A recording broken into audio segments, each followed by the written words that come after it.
June 19th, 2014. Looking at Earth-facing images from the Solar Dynamics Observatory, a filament has reached over and touched the very edge of a sunspot and released from the surface of the sun. As it did that, it pulled a large section of the surface called a coronal mass ejection with it. We'll look at this. Notice the timestamp there. It's fully released at 6:08 UTC time this morning. Now, that's about 1 a.m. in the morning, East Coast. Now, at 1500 hours this afternoon, it passed the ACE satellite, that energy burst. Now, here, during that timestamp, during this release, we had a quake, but that quake is related to a coronal mass ejection from the 17th. I'll show you that. But it's got pressure built back up on the plates now, and that's the point of the video. Look at this. In the last frame, that wave reaches out. Now, this is not showing the coronal mass ejection. It's showing the filament burst. Again, it touches here, and it starts to break apart. That energy flash is picked up. It's right here. It's fully released. It's going to come up, and in the last frame, you'll see it at the full wave right there. You see that almost distorts behind it, the surface. Very powerful burst. Now, off to the left of this area, you're going to see the coronal mass ejection that's thrown. We'll get a glancing blow of that.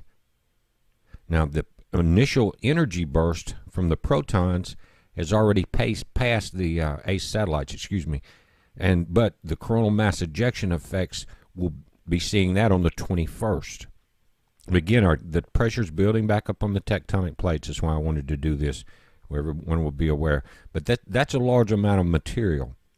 You consider the size of that explosion and the size of the Earth right there. It just threw off that hunk. It's a good thing it's not directly Earth-facing, because that would really magnify the intensity of the pressure that we're already going to feel from it. Check that out. Now, the sunspots are not that large. Nothing is beta, gamma, delta right now. But the sunspot to the left is where that filament reached over there and touched that area.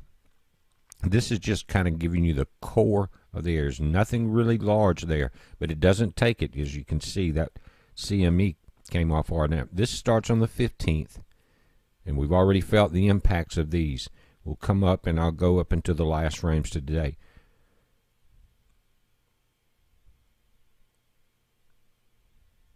Come up to the 17th, and I think that's what's causing the quakes today, is this burst coming up right there. Now, that's a Earth. These are Earth-facing LASCO C2 images, and it was a density event. We saw a lot of energy come from the sun on that particular burst. But that's what we're feeling, and that's putting pressure on the quake. Now, again, we just saw that at 1500 hours this afternoon, that about noon on the East Coast, that pressure struck the ACE satellite. So we still have incoming. Now, in the last frames today, we're also already seeing the top of that burst. You see that? As it whipped out through the coronal mass ejection out to the left, the proton burst carried out the top left edge. You can see that. Now, again, we'll see those effects around the 21st. But we had a 6.4 in Vanuatu and a 5.7 in Chile. Now, Chile's had an aftershock there of 4.5. You see the 4.9 in Afghanistan. But this 6.4 indicates rising pressure. We've only seen a couple of sixes, I think, this month, it seems like. Not a lot of quakes. But that's changing.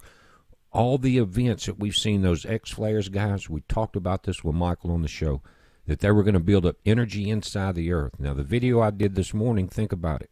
Well, 40% of the ice sheet melted in one day as these solar waves pass across Earth and change the weather. And that's what we're seeing, that heat build up. But, again, that coronal mass ejection that we saw leave is not directly Earth-facing, but it's close enough that we're going to get a glancing blow, and we'll have to watch from that event again on the 21st. We'll be able to nail it down. It depends on what side of the Earth is sun-facing at impact. That will determine the pressure at points on the Earth, guys. We're going to update this, and got a lot of things I want to talk about. We were so swamped yesterday, guys. I couldn't get back in. Couldn't get a lot of information out, but I've got a video I'm working on. Heads up, be safe.